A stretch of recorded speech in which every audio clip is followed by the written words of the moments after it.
காலையில் சூரியன் வர்றதுக்கு முன்னாடி எந்திரிச்சிடணும், ஓடணும். எதுக்கு? நீங்க சம்பாதிக்கிறக்கா?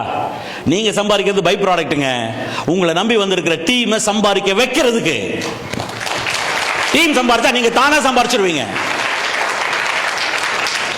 காலையில் எந்திரிச்சோன்னா ஒரு பெட்டி, ஒரு கடைக்காரர் கடை திறக்கிறாரு. எதுக்கு தெரியுமா கடை திறக்கிறாரு? அவர் சம்பாதிக்கிறதுக்கு. ஐயோ மக்கள் எல்லாம் கஷ்டப்படுவாங்க, அவங்க வந்து பால் வாங்கணும் அப்படின்னு அவர் கடை திறக்கிறாரு. இல்ல, தான் சம்பாதிக்கணும், வியாபாரம் நடக்கணும். ஐயோ கஷ்டப்பட்டு வந்துருவாங்களே, வியாபாரம் போயிருமே, பக்கத்து கடையில் வாங்கிடுவானே அப்படின்னு வந்து கடை திறக்கிறாங்க. தான் சம்பாதிக்கணுங்கிற எண்ணம் இருக்கிறவனே தன்னுடைய தொழிலை எவ்வளவு கண்ணு கருத்துமா பண்றான். அப்ப நம்மளை நம்பி இருக்கிற நம்ம சமுதாயம் சம்பாதிக்கிறதுக்காக ஒரு தொழிலை கையில் எடுத்து வச்சிருந்தா நமக்கு இன்னும் எவ்வளவு அக்கறை இருக்கணும், எவ்வளவு ஒரு பொறுப்புணர்ச்சி இருக்கணும். அந்த பொறுப்புணர்வோட உங்களுடைய அத்தனை எனர்ஜியும் டிரான்ஸ் இந்தியாவுக்கு கொடுங்க. ஒரு குழந்தைய படிச்சு மேல பெரியார் ஆகிறது 18 வருஷம் ஆகும். டிரான்ஸ் இந்தியாவுக்கு ஒரு 5 வருஷம் கொடுக்க கூடாதா?